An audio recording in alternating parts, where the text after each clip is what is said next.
Welcome to the Borderless Podcast, your guide to traveling, investing, and living beyond borders, where we talk about living the life that you want to live, where you want to live it. From beautiful San Miguel de Allende, smack in the middle of Mexico, with your hosts, Jonathan Lockwood and James Guzman. Welcome to the Borderless Podcast, traveling, investing, and living beyond borders. This is that podcast that tries to help you live outside of your borders.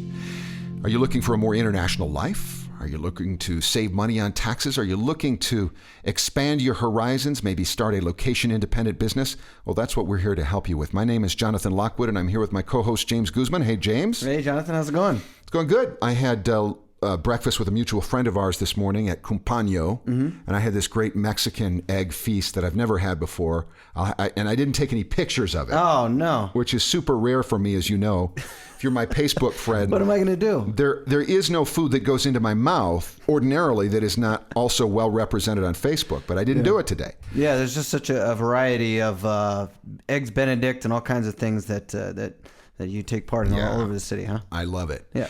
So anyway, we got a review on iTunes? We had a review from somebody named JMK999, so I'm not sure exactly who that is, but it says, best podcast for location-independent entrepreneurs.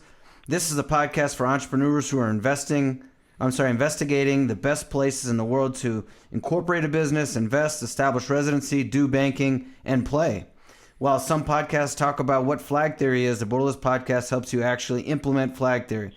This podcast is also ad-free, meaning you won't be hammered with commercials during the intros and outros. You know, that sounds like somebody we paid to do that or something. But I don't think I know who that person is. No, I don't either. Anyway, thanks for the review. And by the way, I've said it before, I'll say it again. When we get advertisers, we'll be unquenchable whores. So, you know, I don't know. We'll do our best to keep it, as advertising free as possible. Yeah. Anyway, so I'm kind of looking forward to this podcast. We have touched on this before, but not terribly deeply, and we got a great guest here. His name is Paul Rosenberg of Freeman's Perspective and Cryptohippie. Paul Rosenberg is a lifestyle capitalist with passions that include philosophy, theology, history, psychology, and physics. This is reflected in his many published titles, including A Lodging of Wayfaring Men, The Words of the Founders, and Production versus Plunder, not to mention 55 engineering and construction books. Prior to this, his highly successful engineering career saw him called as an expert witness in numerous legal cases and recruited as a consultant to a number of high-profile organizations such as NASA and the U.S. military. He developed and taught 19 continuing education courses for Iowa State University's College of Engineering and co-founded the Fiber Optic Association. Welcome, Paul Rosenberg, to the Borderless Podcast. Thanks. Glad to be here. So, Paul, you've got a lifestyle, wide array of passions here, but I guess what we kind of wanted to focus on is the concern about online privacy. And you've written a lot. I saw a lot of your stuff on LouRockwell.com. I wish I had time to read more of it before our podcast this morning. But I guess I just want to start off and ask you, at what point can you remember when it really struck you that online privacy was going to become a huge concern? Yeah, well, just about as soon as the internet really popped on the scene. Even a little bit before, let's say 1990, 1991, most of us were still using bulletin board systems, if anybody can remember those. Mm-hmm. And the internet began to, pop up as something that people actually used, and immediately then we found out about things that we hadn't really known about before, like if anyone remembers Carnivore and Echelon, which were U.S. and British efforts to essentially grab every telephone call that's made in the Western world and hopefully in the entire world, and to play games with that whole realm. And then we had what we call the crypto wars, which is when PGP, which is a great story. I don't know if you want to take the time to go through the whole thing, but PGP was released onto the early internet, which is an encryption program. I mean, people use it all the time. And it was considered to be a munition, a weapon. And they tried to put people in jail for distributing this code over the internet. And at that point, it became pretty darn clear that, dominance is what dominance is, and they will try to keep, the people who are in those positions will try to keep everything under control and allow nothing to escape them. And that's just their nature. That's just what they do. And this was going to be a serious problem going forward. Okay, so let me ask you about that one. You called it PGP, correct? Right. Okay, and who was behind that? Well, the guy who wrote it originally was named Phil Zimmerman.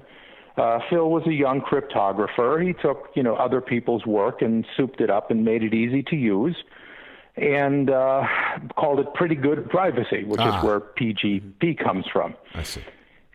And what happened was that it was illegal to export such things.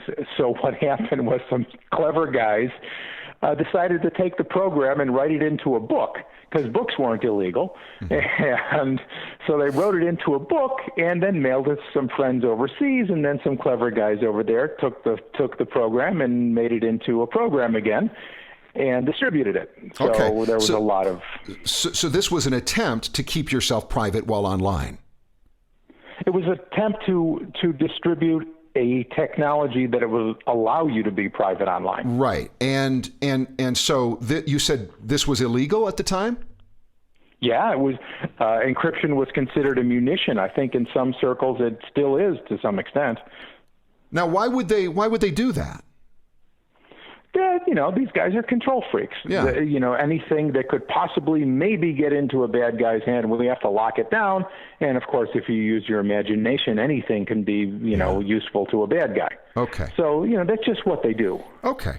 So that was an early way that people tried to figure out a way to have some online privacy. What about today? What are we looking at today? And I want you to picture who our listeners are.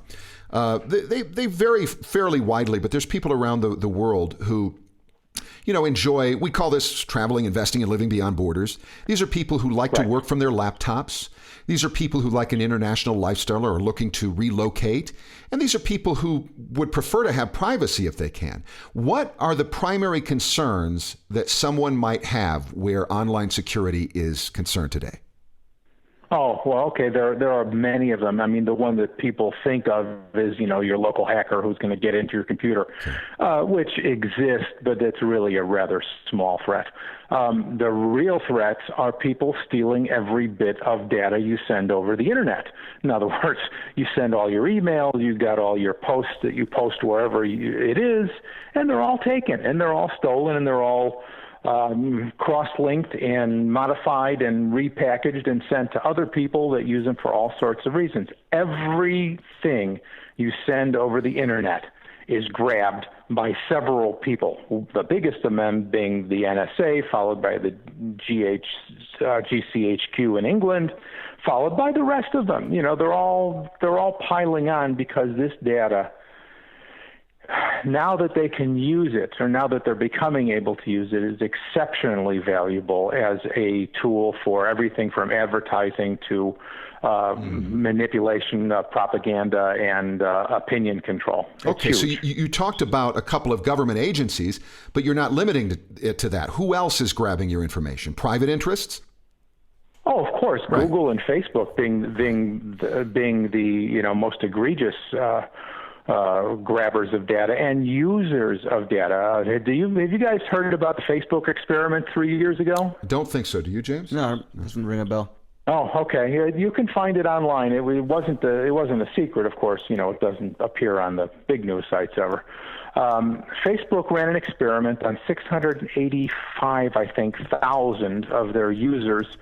What they did is they wanted to see if they could manipulate their moods, change their moods and make them happy or make them sad. And what they did is they changed their news feed.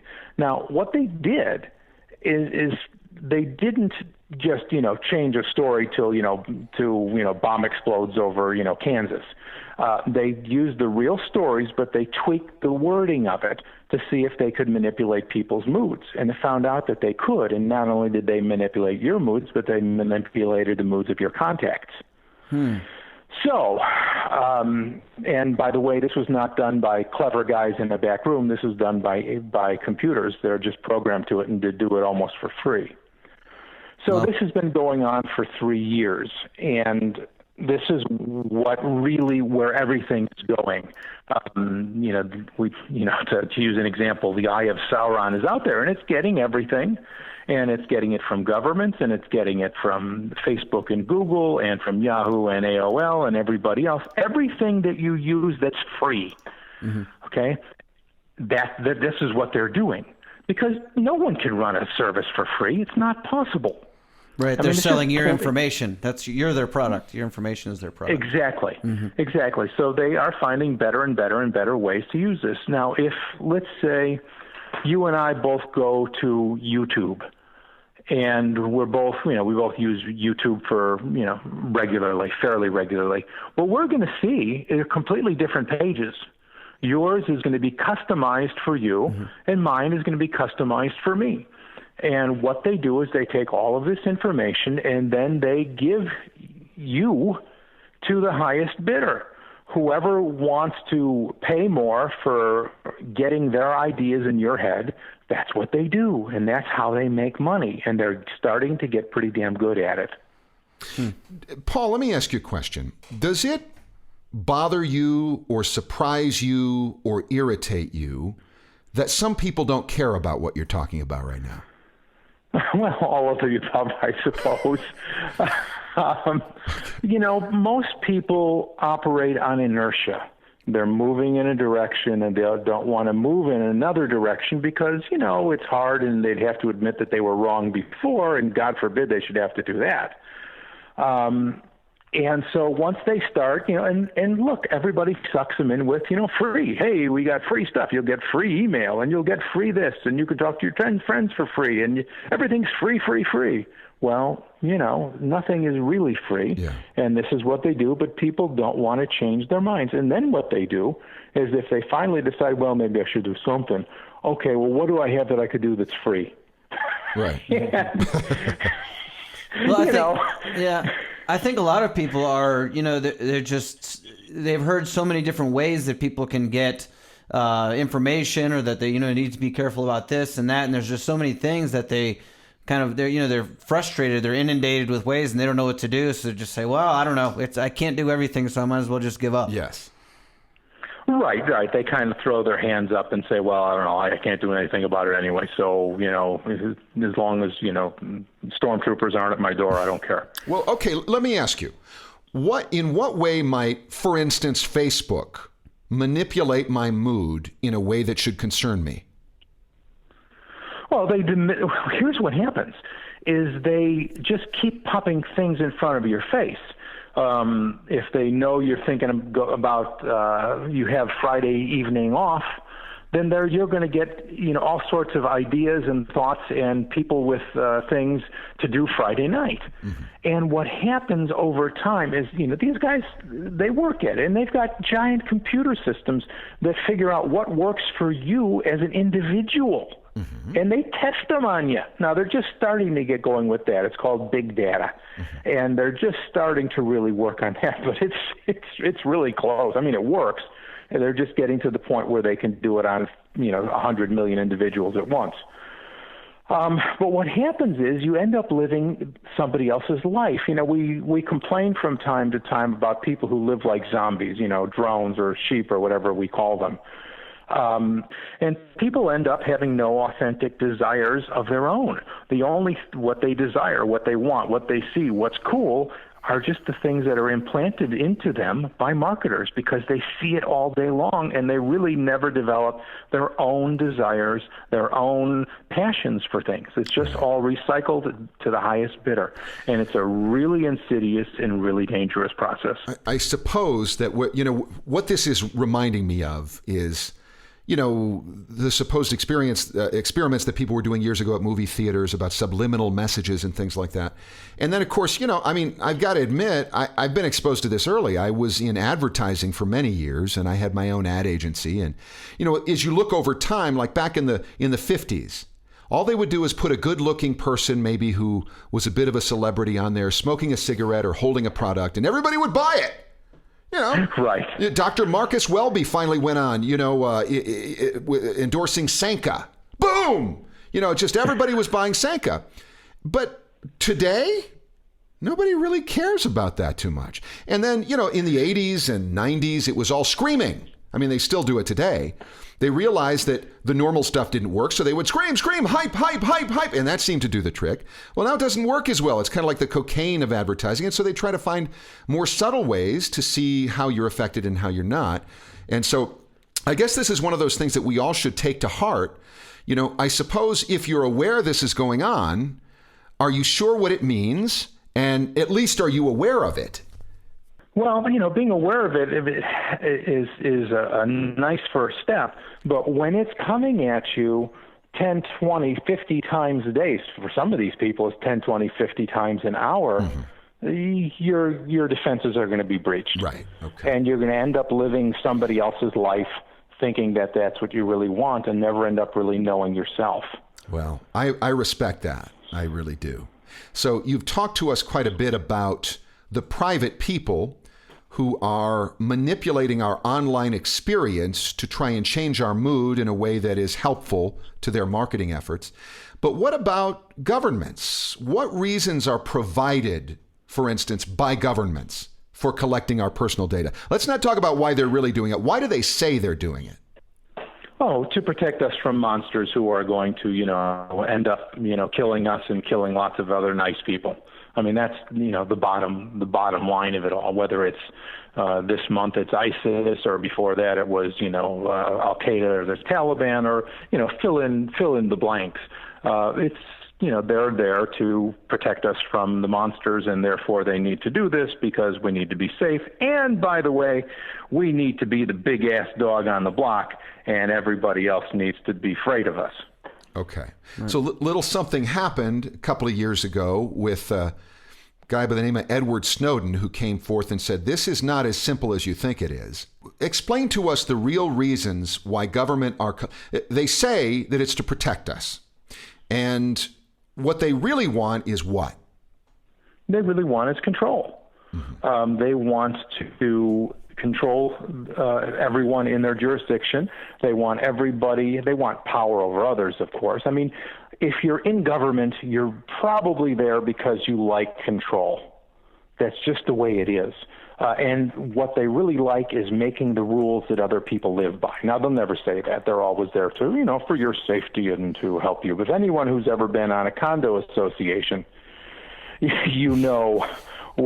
what really goes on. And government is just a condo board writ large. So these are the kind of people you get, and this is what they want. And they, they have their own culture built in, and this is just what they do. They are the dominators, they are the controllers, they are the ones who know, and everybody else is supposed to empower them. And listen, power has its own justification. They've got power, they want more. If you look at the resumes from people who work in government agencies, they always say, was in charge of a budget of $15 billion and managed 485 people. This is their mentality. Government functions on a completely different set of incentives than a small business does, than the rest of us do. They take their money not by convincing people that it's a good deal, but by force. Or threat, or whatever, however we're going to characterize it. Nobody pays them without fear somewhere involved. So this is just what they do, and they want more of it, and this is like a holy grail for them.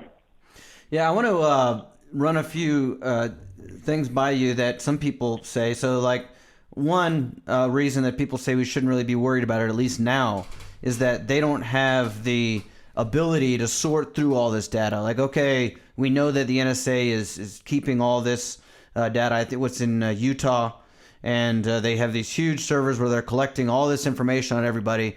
But it's such a large amount of data that there's no way that they can sort through it all. So what do you have to say about that? Yeah, that's flat false. That was true in 1994, maybe. It's not true anymore. They can sort through it. They can read your emails. They search not just for code words anymore. That's old. they search for the context, what you're writing about, and correlate it to other emails and the emails of your friends and everything else. They can't sort through it all quite as well as they would like, but they can sort through it without any trouble at all. All right. Well, let me ask you this. I need to bring this right down to something that somebody can grab onto. What reason would a politician or a bureaucrat, what reason do they say to themselves, we need to see these emails? What are they getting out of it? Give me a specific example if you can.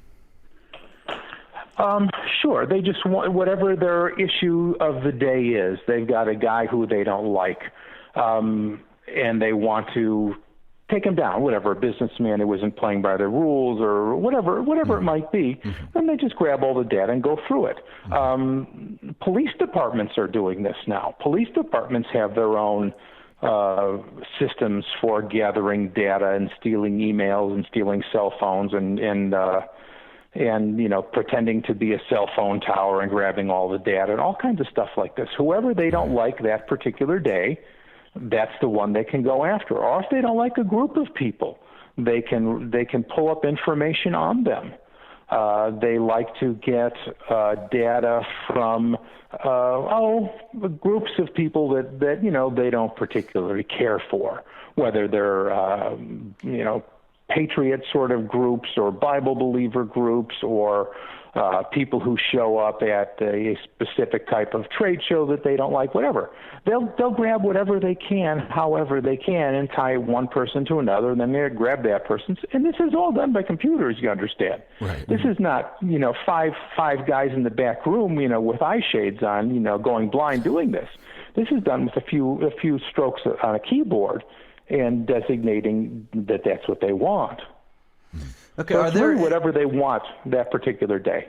Yeah. Are there examples of, I'm sure there's a lot that you know of, but can you give us some examples of, this type of thing, actually happening to somebody? So say that, I'm writing an email about something and I'm also talking about, on Facebook or something like that. I mean, it's illegal for them to actually come after you, right, for these types of things. I mean, they're not openly admitting that they take all this information. So how would they go about, punishing you for your opinion? Oh, there's actually a manual on it. Yeah. There was a manual. Part of it was leaked. Somebody, squealed on them a few years back. It was called parallel construction. And what it was is, in this particular case, it was DEA that had grabbed, all sorts of data on all sorts of people. They probably got it from NSA. And they would then hand it off when they were done to the IRS to, that they could sick them on people. And what they did, and like I say, you could look it up, it's called parallel construction. And what they would then do is say, okay, you're getting this information, but you can't get it from us because, it's illegal. Well, nobody ever goes to jail for it, so it's not really illegal. It's just kind of frowned upon. You and I would go to jail for it, but, if you work for the government, you don't. And what they say is you take this information, then what you have to do is construct a parallel path to get there. So here's what here's the end, and here's what we got, and here's everything we know on these guys. Now, construct a fake route that, it's plausible that somehow you could have got there, and then take that to the court and lie to the court and tell them this is how you got it. And do you present as evidence emails? Yeah. Uh-huh. So they're allowed to do that under what circumstances? Well, I don't know. Again, there isn't what is allowed. I don't know. It's technically illegal, which is why they do this parallel construction rather than just taking the original information. But they don't go to jail. So is that illegal? Yeah, but it's not exactly illegal. I gotcha. Okay, so James, I'm sitting here thinking about some of the things that some of the people who listen to this podcast are involved in are things that. There are people who involved in some levels of government who might frown upon it, right? Mm-hmm. For sure, yeah. And so that's something to keep in mind. We hear reports of this. If you're engaged in certain conversations, about things, minimizing taxation. Mm-hmm. There's some people for whom that's very, unpopular. And so you should be aware that your data can be collected and used later in this parallel construction that Paul is talking about to be used against Right. you. So other than the IRS, what might be some other, of course, they can just pop an audit on you. Okay, that's one way they can do. I guess that's a good example of that would be what they were saying about these, what was it, during the last election cycle, they said that they came after, well, I think it was Patriot Group or something like that, Tea Party people. Right, the Tea Party guys, yeah. Yeah.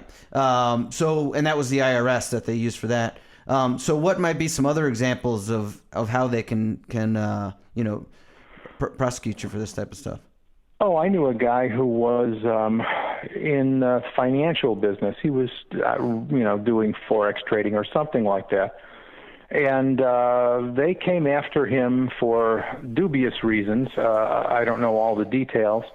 But what I know is that they tracked him down half a world away. And how did they track him down? Well, they tracked him down by his various emails and Skype or whatever else he was using. And they had a guy show up on a beach and said, "Hey, are you so-and-so? Hey, good to see you. Here you go. You've been served." And it was an international summons it's on a beach, in the Caribbean. Wow. Poor guy, beat him up. It was really rough. So they do all sorts of things, and it's getting nothing but worse. And the problem is that sometimes you don't even know. You're getting, all of a sudden you're in trouble for this, or they're looking into your whatever, your bank accounts get closed, or whatever it is, and you may never know the source. Paul, has there been any legitimate progress made by some people within U.S. government to approach this legislatively to stop this? No, not realistically. It's they used to say, 2 steps forward, 1 step back. Right. And this is like 4 steps forward, 1 step back. Yes. So, not really. I mean, there's tiny little things here and there. What was the last thing? Parts of the Patriot Act were declared illegal, and then the next day they they went around them and started and kept them going. They never stopped. So it's they get a few headlines and keep a few civil libertarians happy, and but all these guys ever do is write letters. So what are they really concerned about? Well, in a minute, what we want to do is come back, Paul, and talk to you about the primary product you offer at Cryptohippie.com. But right now, we need to give a moment for our sponsor. Today's Borderless podcast is brought to you by the Condescending Group, your online leader in promoting moral superiority. Recently, former University of Memphis professor Zandria Robinson made the statement that her severe premenstrual dysphoric disorder may well have been caused by white microaggressions. And yes, the Condescending Group thought this, apart from any other newsworthy items, should be the basis of a new teleseminar. And after much navel-gazing, they're excited at the prospect that one's physical maladies can be blamed on people you don't like. Examples: do you experience irritable bowel syndrome? Very possibly the result of white people who might seem to be minding their own business, but who are constantly thinking how much better they are than you, even if you yourself are white. Have you noticed a dry rash anywhere on your body? They possibly stem from the patriarchal male and their disgusting insistence on being male. Tooth decay? Probably brought on by heterosexuals. Anyway, this is just another tool in the Condescending Group's arsenal to try and show you that if you're experiencing problems, challenges, and difficulties, it's probably someone else's fault. Go to thecondescendinggroup.com now and find out how you can escape from the devastating thought that you must actually accept responsibility for your own life. The Condescending Group, they care more than you. Okay, we're back to the Borderless podcast talking to Paul Rosenberg of both Freeman's Perspective and Cryptohippie. How long have you been writing at Freeman's Perspective, Paul? Oh, let's see. It's 3 years at this site, something like that. 2 years, 3 years. And has that been around longer than Cryptohippie? No. Cryptohippie was before that. Okay. Cryptohippie, we formed in 2005 from other ventures, and it began accepting customers in 2007. Okay. Well, I've seen reviews by people whose opinions I respect a great deal. So why don't you tell us, what is the primary product you offer at Cryptohippie.com? What is it, and how does it help people? Sure. We call it Road Warrior. It's a special type of computer connection. What we do is we give you a little piece of software. It takes, 30 seconds to download, and it takes 5 minutes, 10 minutes to install. And from then on, all of your internet traffic goes directly to us.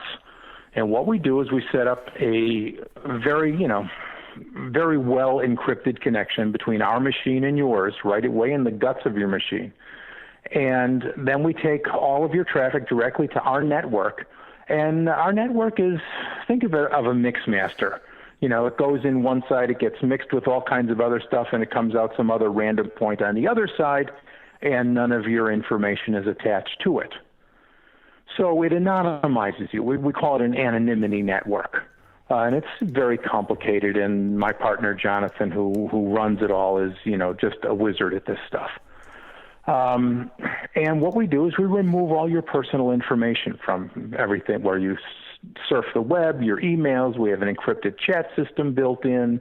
We have some voice communication built in.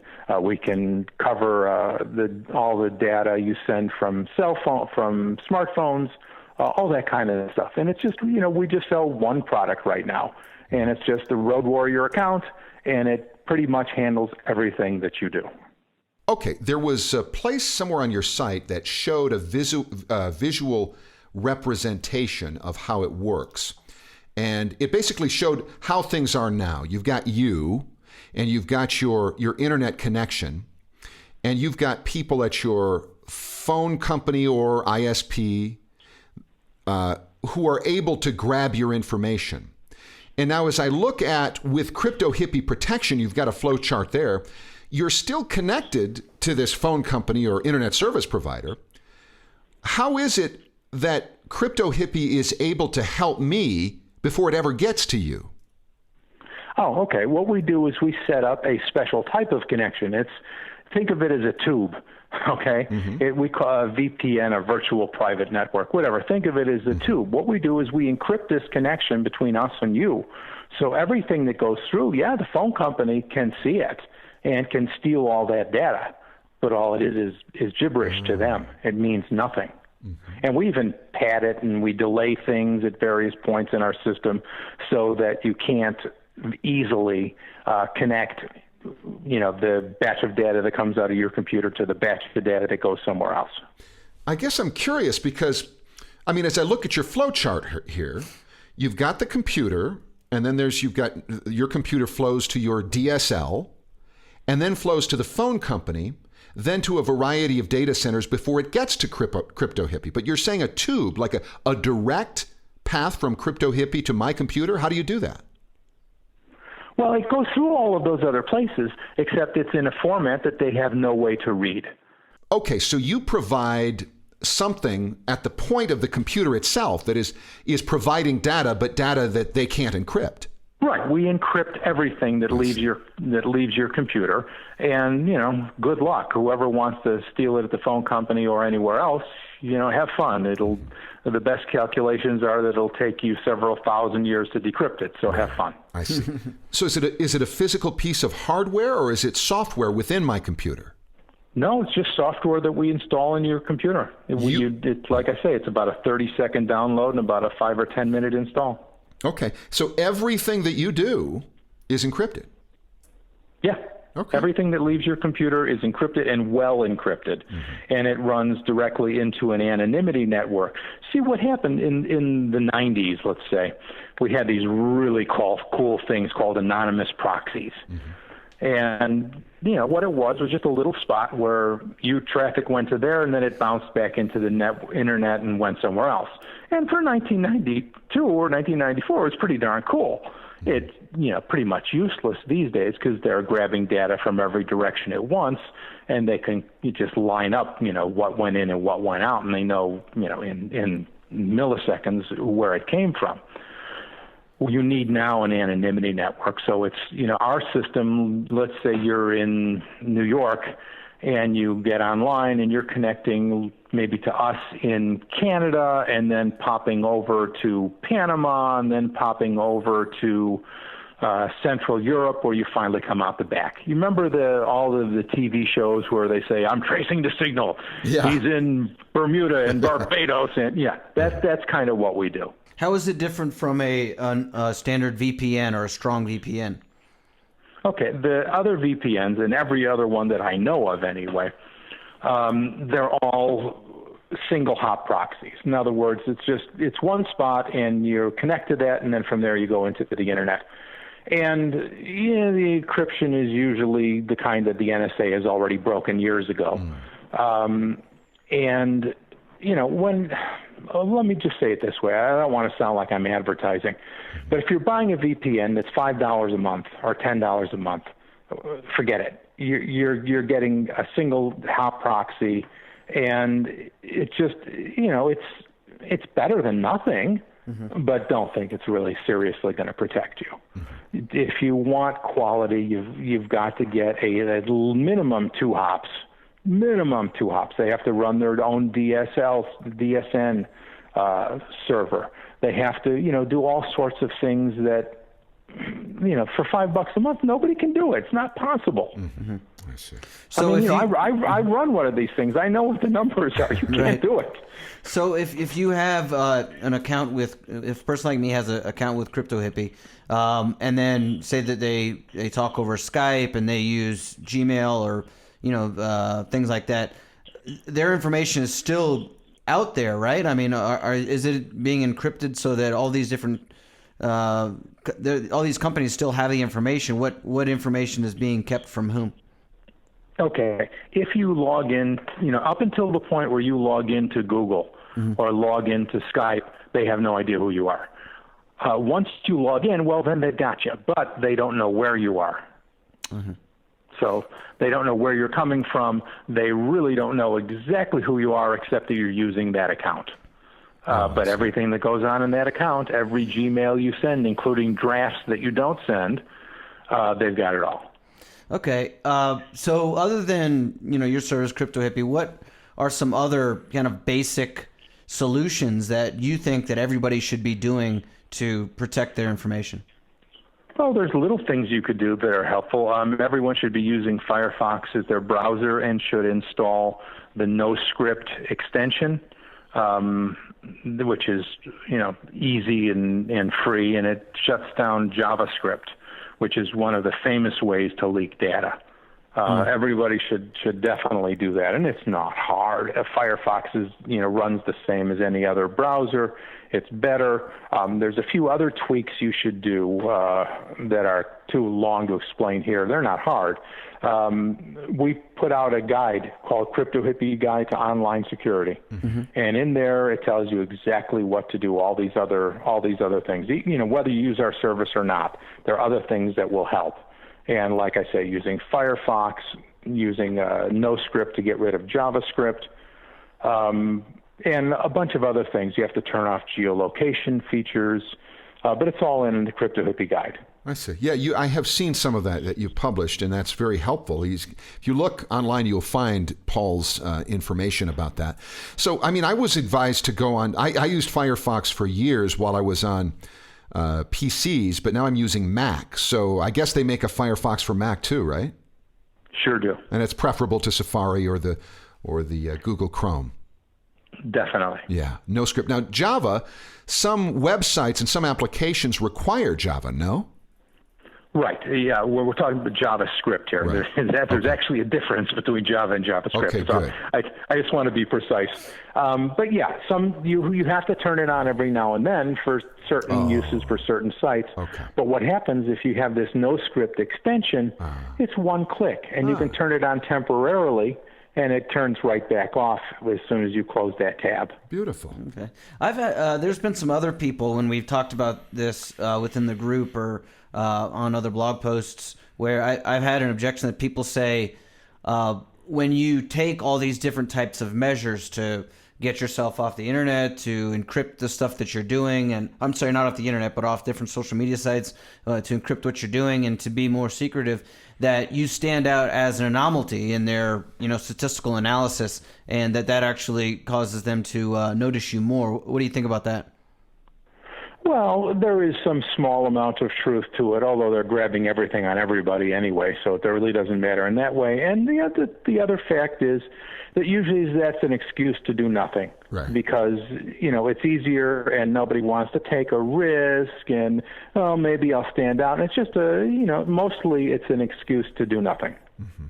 I suspect you're right about that because it feels like that's why I use that excuse. The fact I think a lot of us, it's funny. I watch, we have some of these groups and people have very similar mindsets philosophically, and yet you can sort of see them split right down the middle. Some people very, very concerned, and some people either not concerned at all, or people like me who feel like I should be more concerned about this, shouldn't I?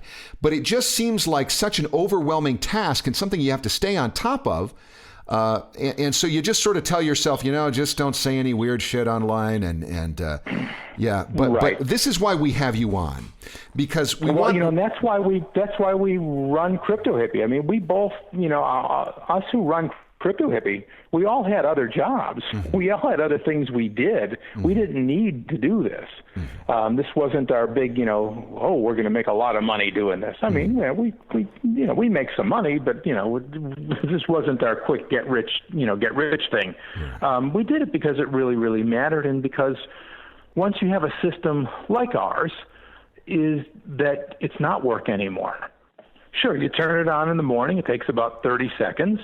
You connect, and then you just do everything the way you normally did, and you're protected. So you don't have to keep track of, okay, when I go to this site, I have to do this, and when I use this program, I must do this. We do that for you. That's kind of the purpose of it. Good.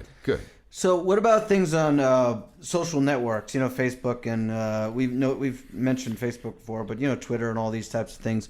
What do you recommend that people are just not on them at all?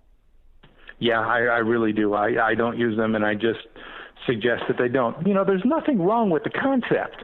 It's kind of like the old front stoop. You walk home at night, and your friends are on the front stoop, and you say, "Hi, what's going on, Joe and Mary?"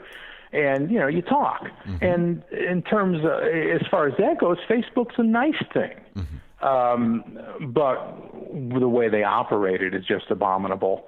And they're trying to just keep people sucked into it all the time. And they hire professionals to do this and to try to figure out how to keep people addicted to this thing. Right. And sadly, they're fairly good at it. So there's nothing wrong with the idea of itself, but the way they run it is just horrific, and I recommend that people stay far away from it. Okay, so are you saying that Cryptohippie is compromised by things like Facebook? Well, everything that you post on Facebook, they've got. Okay. Now, they won't know where you're coming from. But they know it's your account. You got your name out there. Account. You've done your job in encrypting everything, but what good does that do if after you encrypt it, I say, "Hi, I'm Jonathan"? Yeah, that's what we're talking about. Okay, I get it now. If we encrypt all the way to Facebook's server, then all it is still gibberish. We have to let them read that. No, we want you to come up with a solution even to this one. No, I'm kidding. I get it now. Okay, now it makes sense. I wanted to ask you a little bit about a topic that's pretty relevant. Just what was it, yesterday or the day before? I think Google announced that they're now under the umbrella company Alphabet, right? Yeah, I saw that, and I was sure it was an Onion story. So I don't know how much you've looked into that. Just kind of see what your opinion on all that is. I haven't had a chance to go through the nuts and bolts of it yet, but my opinion of Google has gone very, very, very badly downhill. Mm-hmm. If you ever have a chance, I don't know if you guys have read it or not, Julian Assange wrote a really good article about Google when he had a meeting with their bosses and Eric Schmidt and all of this. And he was for Time Magazine, I'm pretty sure, and it's a wonderful article. Yeah. Google is so deeply in bed with the State Department and with the whole of Washington, D.C. Honestly, I don't know that they're redeemable. Right. Yeah, that's a phenomenal article, and I'm going to link that in the show notes. It was, I think, the whole book that it was part of a book, and the book was called When, it was like When Julian Assange Sat Down with Google or Met with Google or something like that, and he talks about the whole meeting, and really great. So I'm going to put that in the show notes. So you would recommend that people just not even use Google at all? Yeah, I use it only if there's some overwhelming need, if there's something they got that I can't find anywhere else. I mean, even for maps, most of the time I use Open Maps. Open maps. And they're quite good. Okay. Now, are there any other hardware things? I know some people, they sell different types of devices that you could. I don't know. I had a friend that came, Hervoye, down here, who's on the podcast. Him and his wife had something called a black phone. I'm not sure who made it. He told me, but I forgot. But anyways, he claimed that there was no way that you could have NSA and other people that were tracking where you are and getting information from your phone. Do you know of any other kind of hardware things that people might want to look into? Yeah, phones are a real problem, and I don't believe that story at all. Okay. And here's why: because it's in the structure of the network. If you're going to use the cell phone, you have to use an individual cell. You've got to use a tower somewhere to connect to, and they know exactly where you're connecting and when you're connecting and where it's going from there. Now, what those type of phones do, and I don't know everything about this particular one, but what those phones do is they encrypt the communication. They encrypt the voice signal, which is fine, which is nice even, but they always know where you are, and they know who you're calling. So if you have enough data like that, getting the voice signal really isn't that crucial. Okay. If they know who you're talking to, how often, they pretty much got you. See, what I've always tried to do, when I go to different countries, I get just the regular SIM cards that are not registered in my name. And I always kind of thought that was a way of protecting. It would be hard for them to figure out exactly who is on this SIM card. They wouldn't know. But haven't you watched The Bourne Identity? As long as you throw it in the wastebasket in some remote place, then you're good. Wipe your prints. What are we talking about? Well, what the truth is, among the things that are available for voice communications, that's probably not too bad. Except, they know every number that you called. So, but they don't know your number. Figure out who you are. Oh, okay, I see. Yeah. Right. I see. If they've got phone calls to your grandma and to your aunt and to your brother, they know it's you. Yeah, I see. So, all right, this software that you sell at Cryptohippie.com, it's called Road Warrior. Sounds very fitting for a digital nomad or a permanent traveler. Can you share with us, what are the costs of that, Paul? It's $275 a year, flat. Mm-hmm. So $275 a year. You go to Cryptohippie.com, you purchase this, and then there is a download link sent to you, right? Right. Well, actually, what you do is we set you up and we give you the link. Download it here, and there's a set of instructions, and there's videos that'll walk you through it. Okay. And it's really easy. Right. Our technicians do it in 3 or 4 minutes. Now, regular, the first-time user won't. Right. But it's a simple process. Okay. Does it slow you down at all? Yes, it does.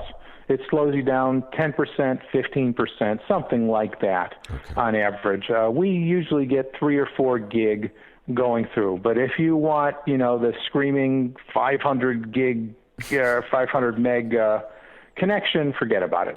It's not possible. There's a huge can't do it. difference between 3 or 4 gig and 500. Like, for instance, I pay for 15 here, but of course that's only when I'm connected to the actual modem. I think what I'm usually getting is 8 or 9. So I won't be able to get 8 or 9, right? You would not be able to get 8 or 9 through our system, no. Gotcha. You get 4. But you can't get 8 or 9. Okay. It's just, we have to bounce signals across continents and, through complex networks. It's just, there's trade-offs, and that's one of them. Understood. Okay. So what is the likelihood that something like that could improve in the future?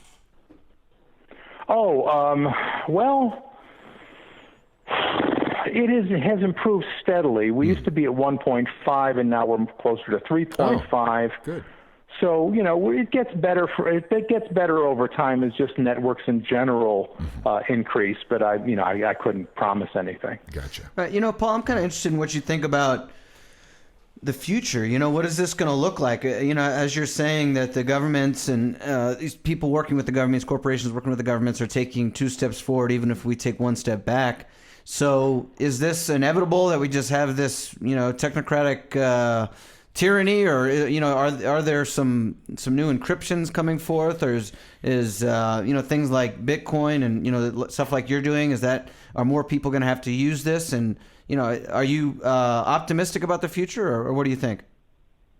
Well, long term, I'm massively optimistic. Mm-hmm. Long term, I think we are absolutely golden. There'll always be small problems, but long term, we're wonderful. Short term is scary as hell, because we're at one of these moments where people are going along with their abusers. Mm-hmm. And as long as that happens, they're kind of screwed. There are new things. I love Bitcoin. It's It's not perfect, but heck, it works. I'm glad to have it. Mm-hmm. There have always been other digital currencies, and they are improving. Encryption we've got. We have everything we really need on that score. Voice communication is a problem, but we can send messages so easily now. You don't have to rely on voice communication so much. So we have kind of the things we need. The problem is that we don't have enough people using them. Now, this is starting to change. I see more people paying attention to things than I used to, that's for sure. And as the worse the system gets, and right now it's still coasting on the idea that, oh no, everything's going to be okay. It's going to be prosperity for everybody forever and ever. And I know it doesn't look like it quite right now, but they'll pull it out, So at some point, the bubble of authority, of legitimacy, will pop. That's very interesting. And yeah. Yeah, and right now they've been at a peak. I mean, look, what's the obedience rate in the Western world? 99%. I know, but how do you see that changing? I'm looking for signs that it is. Well, you know what? If you were talking earlier about Marcus Welby, I'll give you an example that you'll recognize with me. That is, in the 50s and 60s, politicians were held to be esteemed men. Mm-hmm. They were, statesmen and so on. Now, and I do experiments with this. I travel a pretty fair amount, and I can go everywhere I've gone in I don't know how many years. You could talk to a cab driver and say, yeah, well, politicians, they're liars and thieves everywhere. And every single one of them agrees with you. Mm-hmm. And I don't think there's a bus stop in the Western world where you could go and stand there with the rest of the people wanting to go home after work and make a politician comments that, yeah, they're liars and thieves, where everyone there wouldn't agree with you. You're right. It's a huge change. I can't deny that. Except I don't notice that they do anything about it. You know what I mean? We were talking about this the other day. Yeah, go ahead. No, you're right. It's a problem. But just that change is a big change. Okay. Now, it's not fast enough for my preference, but it really is a change. And things like that are going on, and they really will bear fruit over time. Yeah. Okay, yeah. I accept that. But building on what James was asking, I was having breakfast with an attorney friend of ours, and he asked the question. He says, "Is it or is it not true that somebody's trying to push through legislation that says if some encryption exists, the government is demanding a backdoor to it? Might that happen to you?" It's possible. I don't think it will, but it is possible. And, at that point, we have to, close up or go rogue or whatever it is we choose to do. It's possible. I don't think it's going to happen. They keep trying with that stuff every now and then, but it never really has taken legs. And let's, hope it doesn't. Right. Okay. Well, very interesting conversation, Paul Rosenberg. I'm glad we had you on. We didn't run out of stuff to talk to, and I feel like we could keep going on, but we're coming up on an hour here. So anyway, do you have there are some questions? There's a question we'd like to ask toward the end of the podcast that we failed to prepare you for. So good luck. James has a question for you. Yeah, Paul. So you've started Cryptohippie. You've done a number of things. You have a website and stuff like that. There are a lot of people that maybe they're just starting out in their journey. They want to live a borderless life. They want to have their own business or move outside of their own country, all kinds of different things. But what's the best piece of advice that you would give to somebody that maybe wants to start a new life? That one's fairly easy. Is simply to start. Pick somewhere. You don't have to do everything on the first day. Pick something and get started. Your biggest enemy is inertia. So, pick where you want to start, or and just move, do something. Because then you can sit around forever saying, well, gee, if I don't do this right, this could happen. I could make a mistake. Well, here's the news. You're going to make a mistake. Right. Okay, you're going to make lots of them. That's life. So, make sensible plans, but then act. You can sit around forever wondering about how it could be done a little better, or maybe this might have this flaw, but you'll never really know until you put it into action. So pick somewhere to start. Don't do everything the first day, but get moving. That is sage advice. And thank you very much, Paul Rosenberg of Freeman's Perspective and Cryptohippie, for being our guest today on the Borderless Podcast. My pleasure. Well, it was high time we talked about this subject, don't you think? I think so, yeah. A lot of people are concerned about this, but they really don't know what to do. So, I think this is a topic that need to do some more research on. And, big picture, this is something I need to be more concerned with. I believe that. And yet at the same time, it would be easy. I think there's a generational thing going on here. And I'm probably, I don't know, I might be 8 or 10 or more years younger than Paul, but I'm older than a lot of people listening to this podcast. And yet I still think it doesn't bother me too much when I hear that Facebook is trying to create an atmosphere that makes me more conducive to buying something. Right. I think the younger we get, the more we're like, well, of course they are. That's their job. But I mean, is he really saying that we have no control over ourselves in that environment? I mean, so I think the older a person gets, the more offended they are at that. I could be wrong about that. I don't know. Yeah, I mean, sometimes you don't realize it, but there are certain instances that you look at something online and you realize, like he was saying, that they know that you have Friday night off. Like, wow, how the hell did they know that? Yeah. And that is kind of startling. Right. And that's probably just a small amount of the information that they know about you. So, it's something that you should keep in mind. I mean, both of us were all over Facebook. So, I kind of thought about it a while ago, and I said, well, what am I going to do? Am I going to go the complete, try to be off the internet and encrypt everything that I do? Or am I going to be on it? I kind of felt like there was a decision I had to make, and I decided to go in. So, that's I don't know. And I'm not sure what the future looks like. I think it's interesting to think about. I know that Facebook, they bought this Oculus Rift where they're it's like virtual reality.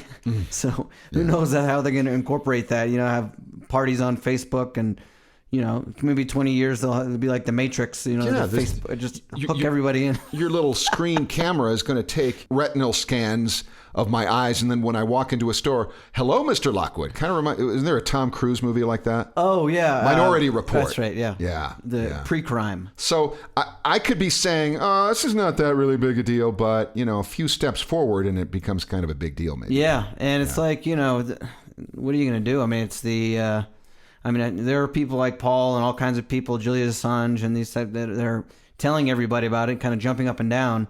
And if you do decide to get off the social networks and stuff like that, then is that really going to change the inertia of the movement of the entire planet of what is going on? I don't think so. I mean, this is so I don't know, but it's very interesting, and it's something to keep in mind. This Cryptohippie looks like a pretty good option. I mean, although it slows you down, that's something. I don't like that part at all. Yeah, that was wow. Yeah. Well, but I respect it. It all depends on your circumstances, as in anything else. We all have to make our own decisions. We expect listeners of the Borderless Podcast are making their own decisions, and we're trying to give you as much information as possible in order to do that. And, thanks so much.